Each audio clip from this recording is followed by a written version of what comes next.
All right, I think I'm live. Good evening, everybody. Thank you for joining us, particularly on the east side of the continent tonight, and those joining us from the west. I think it's still the afternoon over in WA. Happy NAIDOC Week. My name is Paul Wright, and I'm the National Director of ANTAR. And before I go any further, I want to acknowledge that wherever you are tonight, you're on Aboriginal land, and these lands have never been ceded, and that the first nations peoples have looked after the country as the country has sustained the people for millennia. And I pay my respects to the Aboriginal and Torres Strait Islander peoples that are joining us for this event, and our panellists, who I'll introduce in just a minute, and the many that are joining us from near and far. So welcome, everybody, and I just want to start with that acknowledgement. For the last couple of years, ANTAR has been partnering with the National Native Title Council and also the University of Melbourne to create more opportunities to talk about treaty across Australia. This event is the sixth online event that we've held, part of our Treaty Talks series of forums. And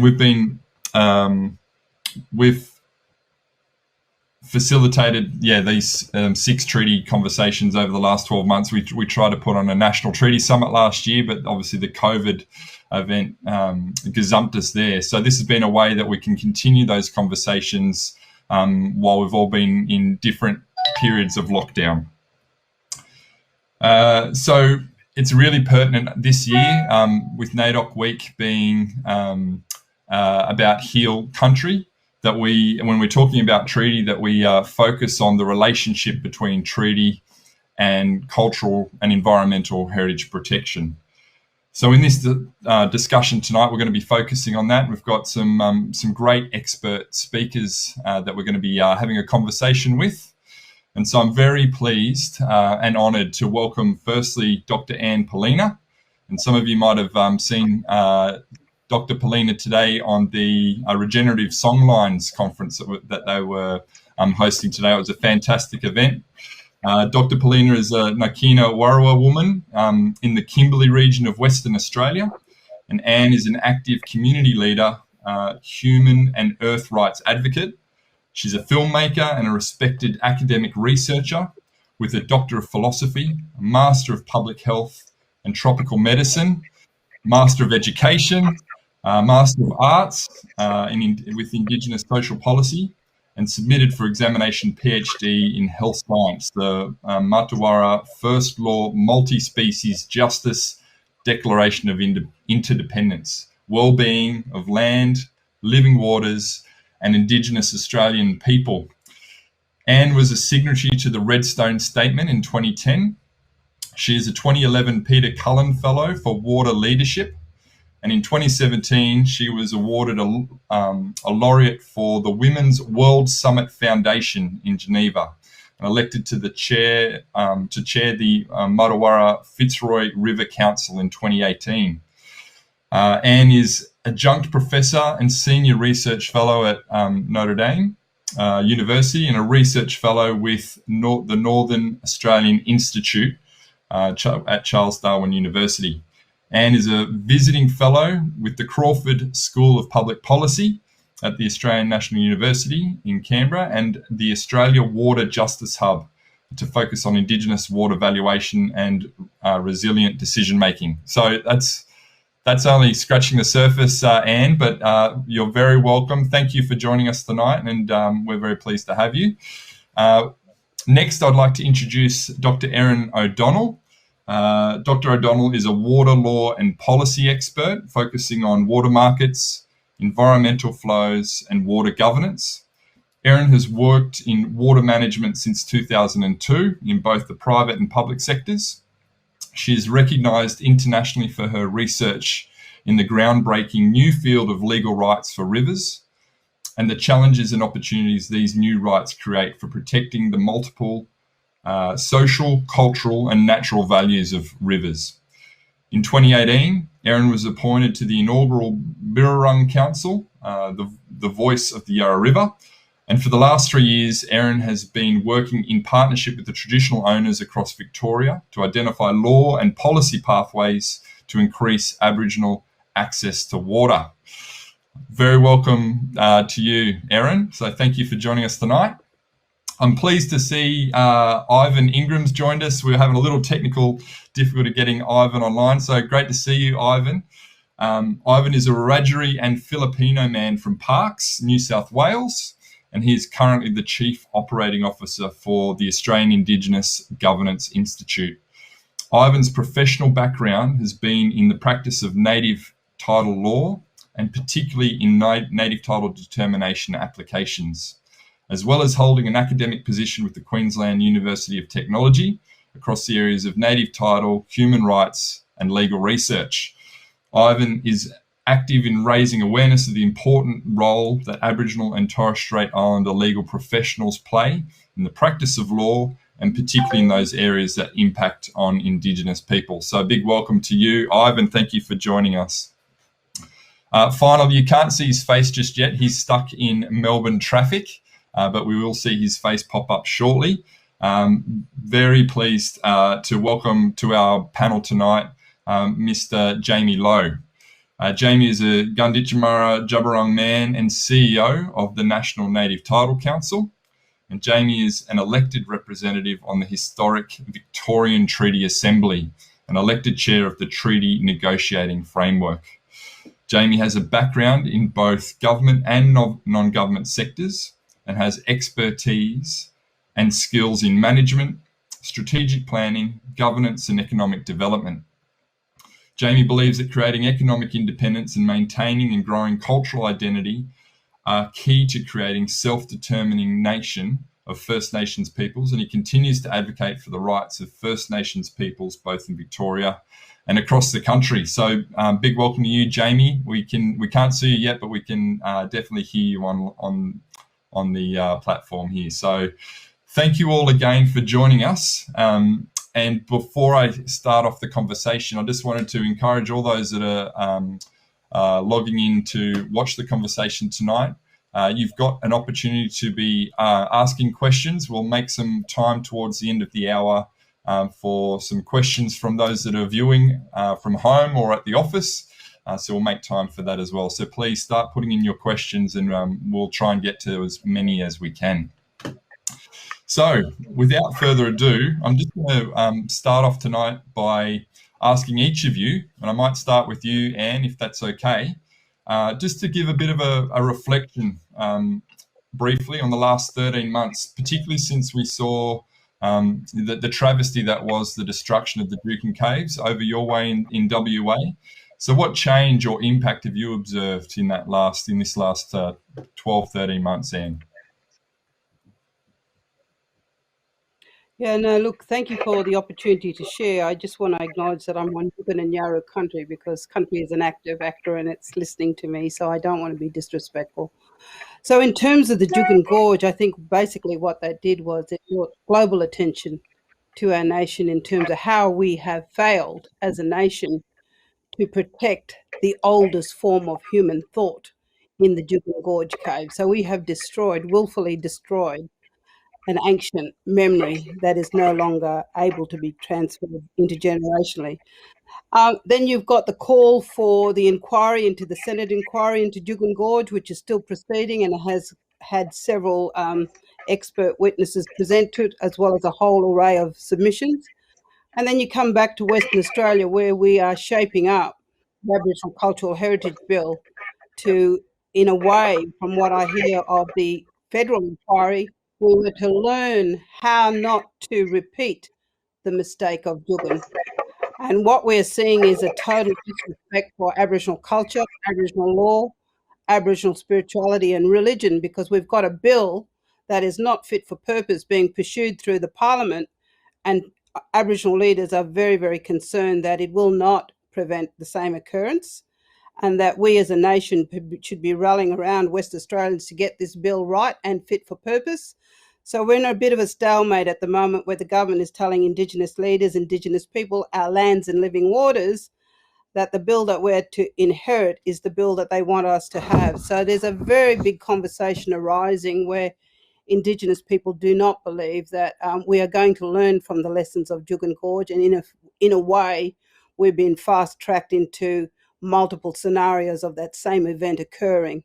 So we live in a world where we see these laws are not fit for purpose, whether it's at an Aboriginal cultural heritage level, whether it's at an environmental level, whether it's at a National Water Initiative, Productivity Commission, water rights, water interest level. So it's time for us to redefine who we are as a nation and to really examine where these principles of equity and justice sit, not just for Indigenous people, but for multi-species and most importantly for our spiritual and cultural heritage. So we're in a bit of a tic-tac-toe over here in WA, and there's going to be a lot more uprising because even our most eminent regional entities are saying we need to go back to the drawing board.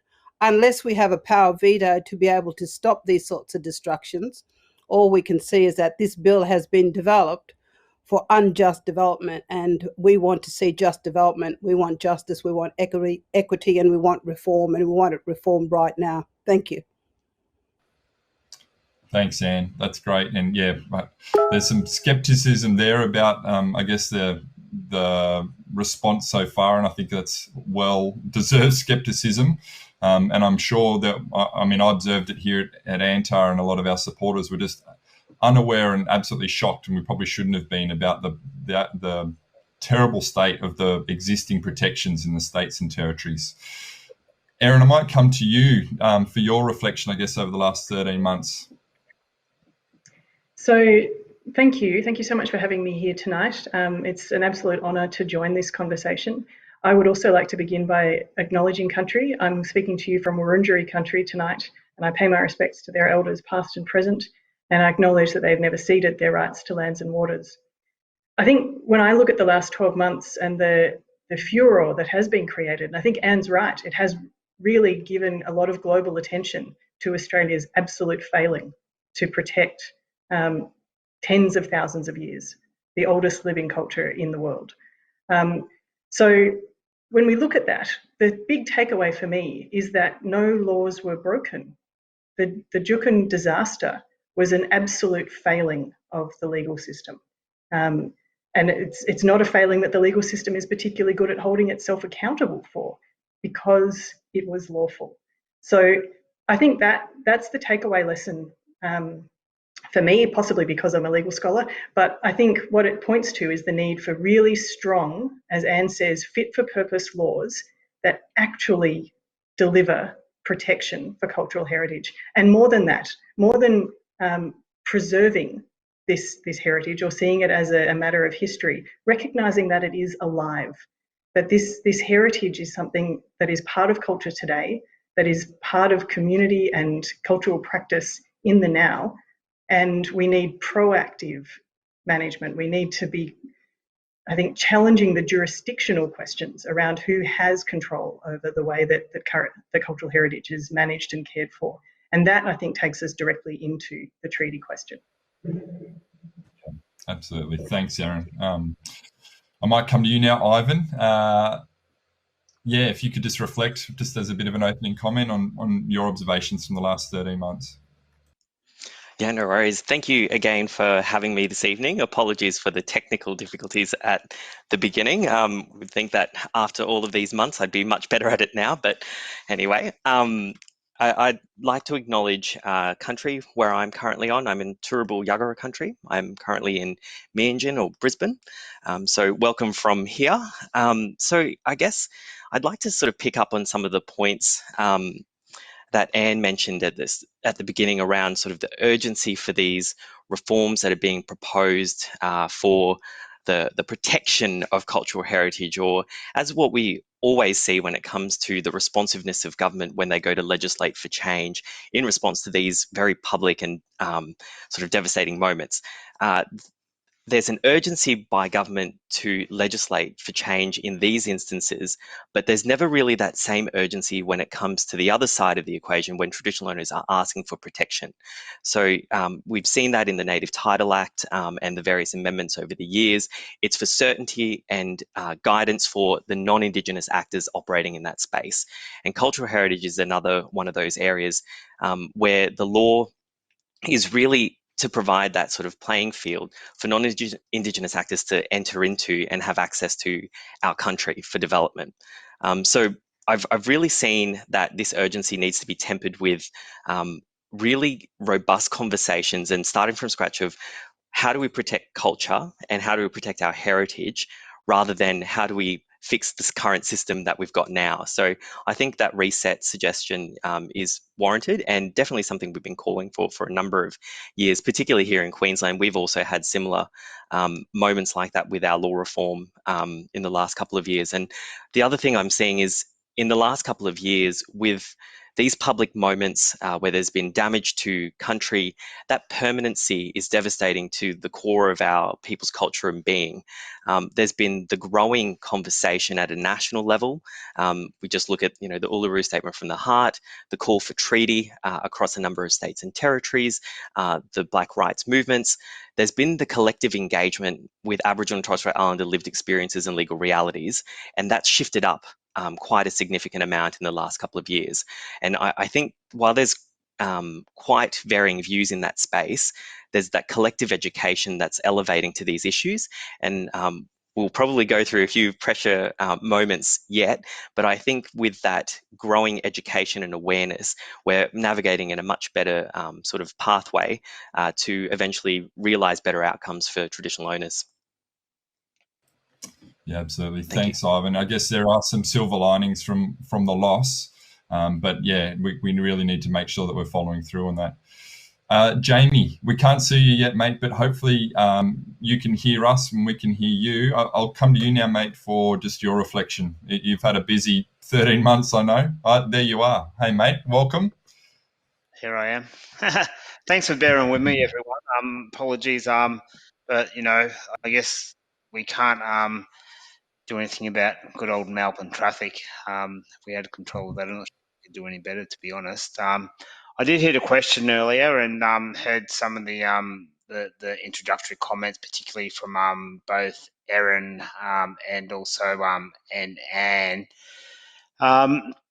Didn't hear yourself, Ivan, unfortunately. So sorry if I get a bit repetitive here. So reflection over the last 18 months, and I guess as blackfellas, this is something that we know that happens on a weekly basis. Yeah, destruction of our heritage is not something that's new to us, and I guess the silver lining in the Juukan kind of destruction was that it did make international headlines, and Australia started paying attention to destruction of Aboriginal cultural heritage and its sites. We know that it's not only isolated in WA with the inadequate laws and now the infamous Section 18s that have been spoken about in the media for 18 months now. We know that in West and in South Australia there's a Section 23, which is pretty much the same as a Section 18, and we've seen the people of Lake Torrens recently said, "Don't destroy our country, don't drill in our country," and even the own ministers, Heritage Council, said, "Don't do it." And the minister had ministerial override, and as we know, with the same old story, they continue to drill on that piece of country. We're seeing here in Victoria, on my country, only a couple of months ago now, where one of our sacred sites in some pastoral farming land, a site which is sacred to us, the Kuyang site, which was also destroyed by a farmer where that piece of land had been in his family's possession for 6 generations. And he woke up one morning and thought it was a good idea to actually pull the tractor over it. So we know from all these incidences that Australia doesn't value Aboriginal Torres Strait Islander cultural heritage as they should.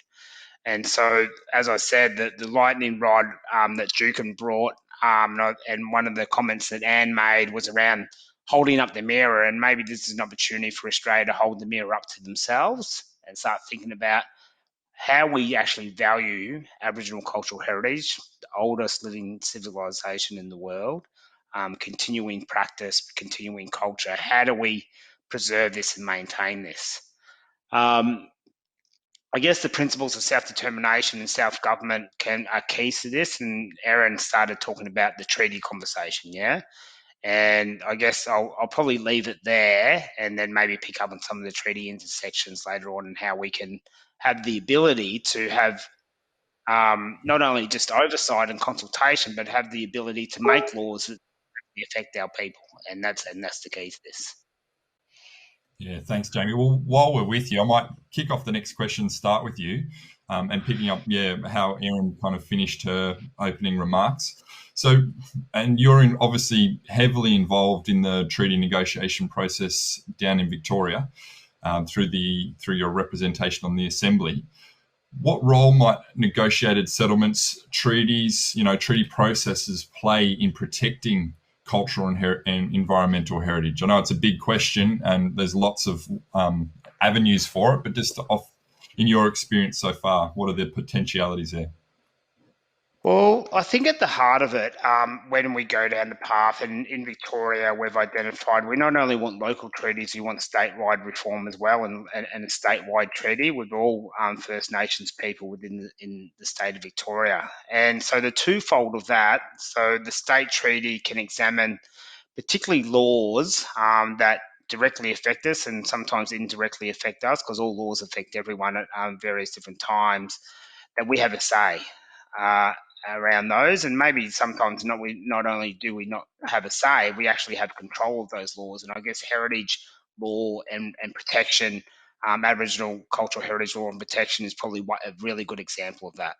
So as we move down the path, and whether it's in this Assembly's iteration or the next one, when we establish potentially an Aboriginal Parliament down here in Victoria, we'll look at those laws, and those laws will be sitting in our remit, and we'll say what those laws can and can't do. So I think that's really kind of flips it upside down, and you look at the process of WA, where the WA government at the moment keep on spruiking. We've been in consultation for 3 years, blah blah blah, but that's putting the blackfellas over to the side as a stakeholder. It's not bringing them in as their inherent right. These rights that have never been ceded, inherent rights of the people, sovereign rights for them to be able to protect country and look after country as they should, and the law doesn't allow that for now. So that's a state level, and then also on the ground, the local treaties that will be negotiated as well that will go further to protect and also heal country as well. So hopefully that's potentially answered the question, Paul. Yeah, thanks, Jamie. Well, sticking with that question, coming to you, Anne, and both you and Erin talked about the clear inadequacies of the legislative protections that are in place. What's your thoughts around, the possibilities of treaty negotiated settlement? I know we're not all necessarily got the same view about what treaty is or could be. So, yeah, we're keen to hear your thoughts, Anne. Well, I think first of all, I want to acknowledge the Sydney Peace Prize. I have not had much to do with the Uluru Statement or Statement from the Heart, but what that indicates to me is that this is a declaration of peace coming from Indigenous people to our fellow Australians. And so the Sydney Peace Prize at the top level, at a federal level, is showing that there is a declaration that Indigenous people have come together on to declare peace with our fellow Australians and with our nation. I think one of the big things is there needs to be a point of truth and reconciliation. How can you have peace when you continuously be invaded and the colonial processes continue with the systemic and structural violence and the overt racism that we continue to see in our system? So Indigenous people are there. We are coming with a gift of peace. We are reaching out to our fellow Australians because we know we cannot get the traction that none of us want at the federal level. So it's up to the people to mobilise and come in. And I think this is one of the things that we're saying is, great, we've got something happening at the national level, but everything is place-based. Governance is place-based. And so that's determined from the land. That's determined from law of the land in terms of regionalism and how we do this together. So I think, in terms of this, what I'm saying is that we definitely have a process where Indigenous people are coming with a good heart and a spirit of goodwill, and it is being extended to us by our fellow citizens, but we are still being invaded and colonised, and it's for the greater good of everybody else except for us living on country. So from that perspective, I think we really need to understand, what does treaty really mean? It was very interesting because I did a little search and I thought, wonder what this year is in terms of the United Nations Declaration on where we're going. And this year, the United Nations General Assembly has declared 2021 to be the International Year of Peace and Trust, the International Year of Creative Economies for Sustainable Development. And yet what we see in our nation state is a total disregard, not just of Indigenous people, our environment, our living water systems, but our fellow Australians. So I think from this, what it's waking me up to think about is, what is the big block that is stopping all of us from being free people and reaching our full potential as Australian citizens? And for me, I see things in what my old people teach me, in a circle of time, that I might start something that may not be finished in my lifetime. But I think it's time for us to wake up as Australians and really understand and determine, what does freedom and justice mean, firstly for Indigenous people, secondly for our lands and our multi-species justice, but also for ordinary Australians. So I think we need to really be looking at, what does treaty mean, and to really push the boundaries. Because what I'm saying is that we're living under an illusion. We're living under an illusion that we're living in a democracy when we're living under a constitutional monarchy. And this system of governance evades and just takes over everything.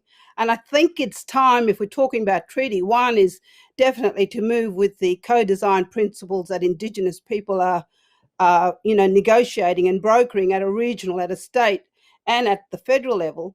But I think it's time for us to redefine who we are as a nation, who we are as Australians. And what we're saying is that I think that in terms of the treaty conversation, it's definitely overdue. It needs to start at a regional level, move through the system to the federal level. But for me, I think we need a just republic. And I think once we work towards that bigger concept, what we're saying to fellow Australians is, you can't be free until we're free. And so why don't we co-design what the real strategy should be, which is freedom for all? So from that perspective, I think it's time for us to redefine who we are as a nation, to really unpack what does the principles of equity and justice mean for Indigenous people. We can't have peace while we're continuously being invaded and colonised. And I think there's room for us to co-design the future together. And I think I'm very applauding of what's happened at the federal level. But for me, it's place-based governance, it's better regionalism, it's abolishment of the states, and how do we move forward? So that's a big dream, but we've got to dream big. And we as Indigenous people are sovereign people. We need to act like sovereign people. We need to claim what's rightfully ours and share that wealth creation with our fellow Australians, and look at how do we redesign the nation going forward. So thank you very much. Thanks, Anne. That's great. Some big thoughts and big challenges there. But yeah, completely agree that we're overdue for this. The other thing that I've been picking up in the many and various forums and discussions over NAIDOC Week with this particular theme, and you've said it, Anne, it's got to be all of communities in Australia coming together. It's the non-Indigenous communities also taking ownership and treasuring our cultural heritage protection, the need for it. And also when it comes to treaty, it's two or more parties coming together, and it's that process where all of us come to understand, with the idea of voice, treaty, and truth. Well, the truth element is as important for non-Indigenous Australians to be engaging in and listening to, rather than it just being a process for First Nations peoples. So, and you can see the relevance there with cultural heritage protection. Erin, I'm going to come to you, sort of continue with that question, but I'm just going to add to it a little bit. Are there terms that you would like to see in a national treaty framework? So bringing it up to the national level, we know that we're considering jurisdictional legislative issues, lack of protection in the current kind of framework. But if we had a national treaty framework to enable jurisdiction or decision-making power in relation to rivers, springs, subterranean waters, and the environment generally, what would they be if you think that would be a way of delivering protection? So it's a big question, but hopefully you can tease something out of that. Yeah. Look, it is a really big question. I think having conversations at the national level is really hard, because I think Anne is absolutely right. These laws emanate from place. If we think about what needs to be in a national treaty, it needs to be a genuine acknowledgement that there will be regional specific laws. And so one of the great examples is the Djabwurrung legislation here in Melbourne, which recognises the Yarra and its lands, the Djabwurrung, as a single living and integrated entity. And that has come from partnership with the traditional owners of the river. So the recognition of the river in that way, as a living landscape, as living country, is now embedded in law that is very much place-based law. So I think when we look at it from a national level, how do we set up a national treaty that actually empowers and requires those place-based legal responses? Because I don't think you can't get the same kind of impact by universalising and by saying, all rivers everywhere perhaps will be recognised as living entities. It needs to come from the place and the people of the place. So how are the people of that place interacting with and recognising that river as a living entity? So I think when we think about national treaties, and particularly the way that we're thinking about water protection, for me, one of the big issues for a national treaty or for any treaty is to challenge the legitimacy of the water vesting in the Crown. So every single piece of water legislation across Australia has this, a particular term in every piece of legislation that says water vests in the Crown, which is the state government. That's the core of Aqua Nullius. And when we start having conversations about, say, Aboriginal dispossession of water rights, and then we think about, well, maybe we can, recover specific water rights and hand those back to Aboriginal people, that's still within the overall illegitimate foundation of that legal framework. And so what we're seeing now much more strongly, and I'm just going to hopefully read something very quickly to you from a document released by Mildren and Enban this week, which it's a summary of some research that was done by Lana Hartwig and Sue Jackson into how much water ownership Aboriginal people have in the Murray-Darling Basin. And it's about 0.2%. That's the takeaway message from that bit. But when Mildren and Enban got together to put this into their own language, instead of emphasising this water dispossession from within the existing framework, they started at the beginning. And so they say, when Australia was colonised, the British government did not negotiate a treaty with First Nations peoples. Many legal questions remain unanswered, including claims to water by First Nations. Our people never agreed to the theft and destruction of our lands and waterways. We are strong, yet we continue to experience the negative impacts of dispossession. Our people have been speaking out about this for many years.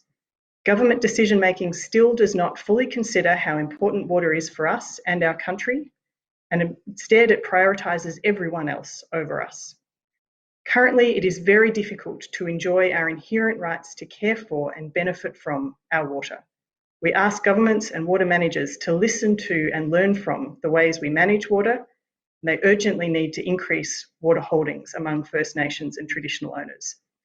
And so what that summary shows is the trajectory of the conversation and how much it has shifted over the past probably 12 to 24 months. I know the conversation about water rights has been ongoing for decades, but I think we are starting to see a very consistent and profound reminder all the time that the foundation of water legislation is that illegitimate Aqua Nullius, that assumption that water was not held by anybody and therefore could, just with the stroke of a pen, be vested in the Crown. So if we're talking treaty, that needs to be at the heart of water and treaty discussions. Yeah, great point, Erin. And listening to you read that out and hearing your reflection, we're living in a world where we're seeing greater and greater impacts of climate change, global warming, and the pressures that it's putting on our environment. And if the ownership question, and for many people watching tonight, it wouldn't be a question, but while that question is still open-ended, and while we haven't settled it, we haven't addressed the past, I guess it's open to abuse, continuing to abuse our rivers and the environment.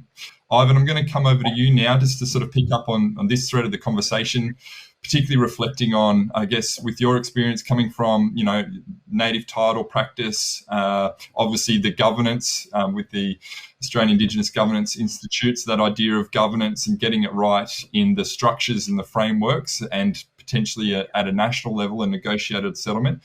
Just looking for your thoughts, please, Ivan, if you could reflect.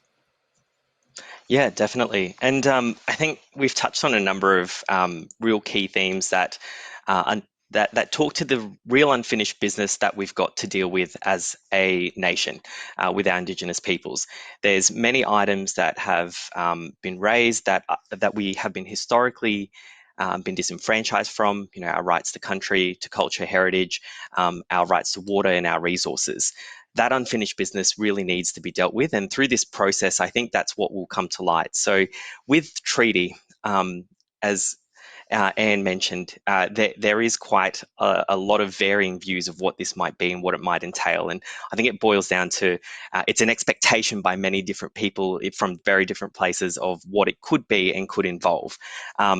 From sort of that governance point of view, what we've seen, that place-based governance, the tailored approach for what is the local context is paramount. So that hits it right on the head, as Anne had mentioned before. And that's definitely the approach that I think would be best, because then every voice from every area has the opportunity to have their say and have their position in that. What I would like to comment on is, once at the core of it, country is what we're here to return to, protect, and take care of. With that comes our connection with our culture, and once we are able to protect our country, our culture will, revitalize, and then that will bring about a lot of that healing that we're talking about. Through that process, we will have to engage in a level of truth-telling from the sort of unjust enrichment of non-Indigenous Australia taking our country and benefiting from it. And then there will be the need for the adjustment of power, because the reason why we are quite heavily disenfranchised are those points that were raised earlier around the structural inequality, the unequal distribution of power that we're sort of living under. Just to pick up on some of the points that were raised by Erin in terms of what could be some of these things that are included in a treaty or national framework, what kind of sort of agreement things that we should be looking at, and also something that you mentioned sort of in closing there, Paul. Today, there was actually quite a monumental moment with a handing down of a decision in the federal court. It was in the case of Anjali Sharma and the Commonwealth Minister for the Environment. And it was quite an interesting one where there was the finding that the Minister for Environment, in exercising certain powers under the EPBC Act, actually has a duty of care to avoid causing personal injury and death to persons under the age of 18, arising from the emissions of CO2 in the Earth's atmosphere. So that's sort of the crux of it. And I think that recognition of the permanency of harm or the future impacts of today's actions needs to sort of go across a number of different areas, and particularly in the damage to our culture and heritage. The permanency of that and its impacts on Indigenous people's lives is a tangible thing and ought to be protected. I'll leave my comments there. Thank you. No, that's great, Ivan. Yeah, and I've been following in the media that case, the Sharma case. I think it's 8 minors or 8 students that have taken the minister to court about her duty of care. So yeah, it's a really important case and interesting outcome today. So if anyone hasn't been following that, definitely, as Ivan suggested, that you have a look. Ivan, I'm just going to stay with you for this one. So with your, particularly your native title background, and also I know that you've done a lot of work and research in the international human rights obligations. Can you reflect briefly on, I guess, the limitations of the current legal frameworks in Australia against, or how they stack up against our international human rights obligations when it comes to thinking about protecting our cultural and environmental heritage here in Australia? Yeah, that's quite a loaded question. So how do we stack up internationally? Short answer, not amazingly. But if I might take a step back and focus in on sort of the native title regime where most of my experience is in. So what native title is, and I think we've got quite a learned audience here, it's the recognition of traditional owners' rights and interests as they relate to lands and waters and country, essentially. What it does recognise are a number of rights. So just to name a few, there's the occupation, use and enjoyment of country, the right to live and be present on, to take, use, share and exchange traditional natural resources, to conduct burial rites and ceremony, and maintain places of importance and significance, just to name sort of a few. These points are sort of the starting point for native title, and in a bare bones recognition, that's it at its highest. It doesn't confer ownership of land or true say in what ought to be done on country in terms of externals coming on to develop or have access to, or whatever the case may be. How this stacks up against international human rights standards is that under the Declaration of the Rights of Indigenous Peoples, which articulates the high watermark or the ideal threshold of what the rights we ought to enjoy, we fall quite short on a number of fronts. Our foundational rights of self-determination, self-government, and owning our own institutions through that lens of native title, we don't have all of those abilities. We're forced into sort of corporate rigid structures that are dictated to us, hence the name prescribed body corporate. They're prescribed particular functions and obligations under a piece of legislation that's imposed. Our rights to participation, development, and economic and social rights, it confers a level of decision making, a level of participating in consent processes, but that consent is often, there's exceptions to how you can get around when we say no. Our rights to country, resources, and knowledge. So, recognizing our connection to country, our ownership of country, it falls short of ownership. The rights that are recognized are what they sort of call, a bundle of rights that are quite easily defeasible. There's no true ownership of country. They're only recognition of things we can do on country. There's a number of rights there articulated in the Declaration. I've actually got my big poster version there on the table, and we fall short in many different ways in the Native Title Act, and then as well as the cascading sort of pieces of legislation that aim to provide additional protections. So the cultural heritage legislation across a number of our states, even our land rights acts across a number of the different states and territories, we have a long way to go. But that isn't to say that we have a level of legal protections in some respects, which is great. But I think what we're talking about in terms of where we go with treaty and what we want to see as the future Australian state with true partnership with Aboriginal and Torres Strait Islander peoples, we can then start working towards realising those rights at their highest level. Yeah, thanks, Ivan. I think it's all too easy for governments on our behalf to sign off on things internationally and then not really deliver when it comes back to, holding themselves to account on what they've promised to do internationally. So hopefully treaty is one way that we can start to hold governments to account on those standards that they've signed up to internationally. We're rapidly running out of time. We've got about just under 15 minutes to go. I'm going to quickly ask a couple more questions, but if anyone else wants to ask a question, I'll make sure I leave a few minutes towards the end to sneak in a couple of questions from people. But Anne, I'm going to come to you now. This is a bit more specific to your experience in your place up there in the northwest. As chair of the Martuwarra Fitzroy River Council, I know you've been actively advocating for better protection of the Fitzroy River up in the Kimberley.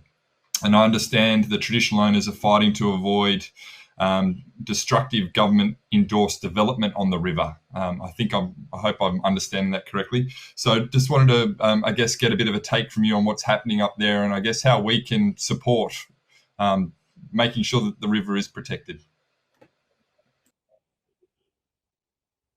Yeah, how are we making sure the river is going to be protected? Well, the first thing is the Fitzroy River, or the Martuwarra, is the largest registered Aboriginal cultural heritage site in Western Australia. So we are definitely on a journey of always was, always. Perspective, with the Martuwarra Fitzroy River Council, what we are doing is that, one, this is 6 independent nations who've come together to stand in solidarity to protect the river, because we were given a mandate from one of our senior elders who recently married, to with one mind and one voice and to be united. So it's very, very interesting in terms of coming together, because obviously saltwater, freshwater interface, there's a relationship with people who live on the Dampier Peninsula. So one of the things that is, my job is to continuously broker and look at where do we build the body of evidence to substantiate our position, because it must be based on evidence and fact. And that fact must firstly be grounded in first law of the land, law of the Fitzroy River, law of Wallangari, which means that we have a law from the beginning of time, which we still uphold. The river is an ancestral serpent being, and it has a right not just to live, but a right to live and flow. So from that perspective, one of the things I've been looking at is we say the river, because it's national heritage and Aboriginal cultural heritage listed, belongs to every Australian and indeed every planetary citizen. So from that perspective, we need to look out and see, okay, how do we bring people with us on the journey? How do we, as the old people say, wake up the snake, wake up the consciousness of the world, that this is a globally biodiverse hotspot. Not only is a hotspot from an environmental perspective, but linguistically and culturally and legally. So from that perspective, one of the things I've started to do is to also look at what are the existing Commonwealth frameworks that we could frame regionalism under. And there is a Commonwealth policy which goes to about 2030, which is called the Bioregional Framework. And from that perspective, every piece of Australia is mapped out into these bioregions, which take in watersheds, place-based governance in terms of the geological formation, but it provides a way for people in the regions to really connect from what the earth-centred governance is telling them. So this bioregional framework for where we're looking to take the work next is actually called Dampier Lands. And that connects the Fitzroy River freshwater people to the saltwater people. And we are looking at how do we build good governance around that, acknowledging that the PBCs are the decision-making bodies for managing their resources. But how do we set up a governance model that, one, is co-designed cultural governance for Indigenous business, but extends out to be able to include fellow Australians and, more importantly, people in the region. So what I'm saying is that we're looking at this concept of bioregional framework. It exists at the Commonwealth level. I don't know too many people who've actually picked it up, but I think it's an amazing framework to start to test this scenario of regionalism out. We say that the Fitzroy River belongs to everyone, including the fishers, the shooters, and the recreational people. So our story is a collective story. We recognise that our fellow Australians live with us in a region and they call that place their home. So part of the framing is to make sure that every stakeholder voice is at the table. We in the Fitzroy River describe ourselves as shareholders because we want to redefine native title from the way that it should probably be established and set up. So we are looking at this in terms of how do we redefine native title? How do we work with the Kimberley Land Council in terms of a coalition of hope from the regions of Indigenous leadership? But I think the moment is now in terms of how do we start to create a governance mechanism that is co-designed and led by Indigenous people? How do Indigenous leaders in the region get their act together so that we collaborate and have a united front and moving forward? And then thirdly, reaching out to fellow regional citizens to make sure they've got a seat at the table and we can start from a platform of peace and not war. So that's the strategy that we're working on. We're working with amazing people at all different levels. And the most recent piece of work that I'm doing with Erin is looking at ancestral personhood. So it has to be multiple strategies. We have to bring in collective wisdom. And then we bring that all in together, which means non-Indigenous people at the table as well with their wisdom. And we look at this complexity and we go, okay, how do we redesign and redream the future that we believe that we're entitled to, not just as Indigenous people, but people living within regional Australia. Thank you. Thanks, Anne. That's great. And yeah, those that are watching on, again, strongly encourage us all to sort of follow what's going on up there in the Kimberley and the Fitzroy River. And Anne, we offer our support practically and otherwise any way you can direct us to help and back you in on that work, we're very keen. Erin, there was a nice segue that Anne provided there.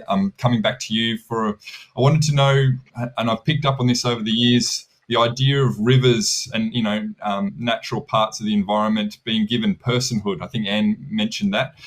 You're an expert in this field. Can you let us know, tell us a little bit about what that means and how it's playing out here in Australia? Because I understand internationally it's often First Nations people's sort of push for that kind of recognition and protection. Yeah, so that's another really big question. Around the world, we're seeing rivers particularly, but also other natural landscape features like mountains and national parks and other features being recognised as having legal personhood. And so to understand that, we need to know what a legal person is. And a legal person is basically the bearer of rights and duties in the eyes of the law. So humans are legal persons, but so are corporations. And in fact, the origin of legal personality goes back to the origins of the corporate form and the idea that shareholders wanted to be able to separate risk and reward. So a legal personality was a way of creating this additional person in the law's eyes that would insulate the shareholders and investors in the company from the risks that the company might then incur. Which, going back 500 years ago when you had things like the East India Company and shipping companies that were taking on fairly significant risks with, potential for large profits. That was a workable but very capitalist model. So we think about applying that to nature. One of the reasons for that was to try and get nature into court and to try and find ways for the white fella, for the Western legal system to recognise the rights and interests of natural entities like rivers. But the challenge with legal personhood is that it then creates a separate identity for country from people. And that can fracture the relationship between people and country. And so what we've seen is when First Nations and Indigenous peoples lead this process in different parts of the world, that instead of focusing on the legal personhood elements and the idea of using the court system in this adversarial way, what you end up with is recognition of rivers as living beings. And so the relational elements become much more profound and important. And so sometimes they're coupled with legal personality. So if we look at the Wanganui River in Aotearoa, New Zealand, the recognition of that river as a legal person was in response to the treaty dispute settlement process with the Wanganui iwi. But the river is also recognised as a living and indivisible whole from the mountains to the sea that includes all the physical and metaphysical elements. And that is the more transformative and profound shift in the idea and understanding of what the river is. Here in Australia, we don't have legal personality for rivers in the same way that we're seeing in other parts of the world. But what we are seeing here in Melbourne, in the case of the Birrarung, and in the work that Anne is doing for the Martuwarra Fitzroy, is the recognition of rivers as living beings. And so the idea that we're developing with Anne is this concept of ancestral personhood. So trying to think about how do we bring the power in Western legal systems of the idea of personhood, but couple it with this relational idea that centres the relationship between people and place and the inherent intimate relationship between people and country that Aboriginal people have as part of their legal system. So bringing those concepts together to recognise rivers in that way.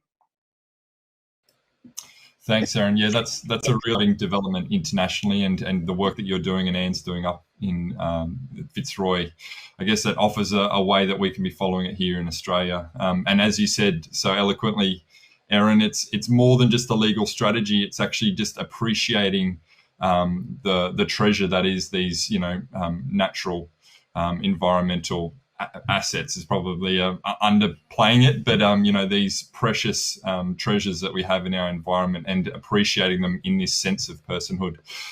We're rapidly running out of time. I just wanted to, we might have time for one or two quick questions and quick responses.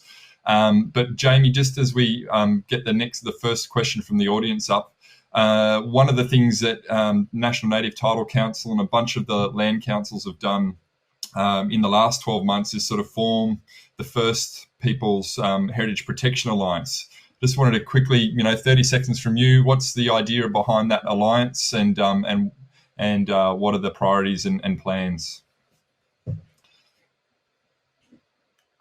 Sorry, mate, you're just on mute.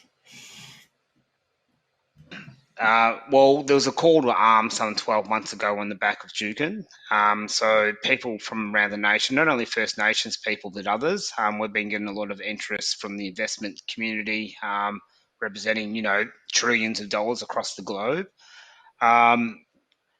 We said, okay, well, this sits in a jurisdictional thing, WA, and people are kind of attacking, maybe Rio Tinto, and rightfully so, and also WA legislation. But we stepped into the Parliament House in Canberra and said, well, what are you guys doing? And so there's a call to arms from land councils, native title holders, individuals, etc. As I said, not only yourselves, ANTAR, Melbourne Uni's been in there, to say, well, what does the big picture look like? And we're doing some jurisdictional stuff, but we're also particularly calling out the Commonwealth and asking them for some leadership on national reform. Yeah, that's great. We'll be keen to be following the work of the Alliance and supporting wherever we can.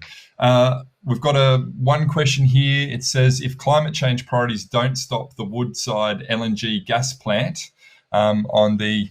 Sorry, my little bar's in the way. I can't see the middle of that question. Hopefully you guys can see it. Oh, there it is. The Burrup Peninsula. Well, the cultural values of... Sorry, of Paul. the You're right. I managed to see the full question. The Burrup Peninsula, will the cultural values of the extensive petroglyph art be able to stop it? I don't know who's been following this one on the panel particularly closely. Anne, did you have a reflection on this one at all? Not sure. Jaime? Well, not knowing the case, to its detail, but I know that if we know the jurisdiction's heritage laws don't protect heritage, I guess that's a simple answer to coming back to talk. Heritage laws across all jurisdictions pretty much don't protect Aboriginal cultural heritage. So the short answer is probably no, as it stands at the moment. So there needs to, again, to be a call to arms and elevating your inherent right to say this is not happening on our country, and asserting that you're sovereign people and you have a right to protect your heritage and your country there. So that's my kind of amateur view at it without knowing it too much in detail. Yeah, it goes back to Anne, your reflections right at the beginning about hopefully I'm not misrepresenting you, but there was some skepticism about exactly how much the penny has dropped since last year. And I guess it's these kind of cases that really bring that into question, how much our governments are actually changing their ways and being committed to change, rather than sort of backing in big business, miners, these organisations that look to profit from the environment. And how much our cultural value, things like this, the petroglyph artwork, how much we're going to be committed to protecting that. I think that's up in the NT. I think there might be one more question. Let's see if there's one that pops up. Otherwise, we might call it a night because we've run out of time very quickly. I think we might call it there because it's already after 7. I would like to end by just thanking our 4 panellists, Dr. Anne Poelina, Mr. Ivan Ingram, Dr. Erin O'Donnell, and Mr. Jaime Lowe for your thoughts and great conversation. It's been a real honour and pleasure to hear what you've had to say. Happy NAIDOC week, everybody. Thanks for zooming in, for jumping in on this conversation. It is recorded, and so we'll be putting it out there for people to watch again and also share more broadly. I know that there's events coming up. Erin, you're involved in an event next week, I think. Did you want to give it a 5-second plug?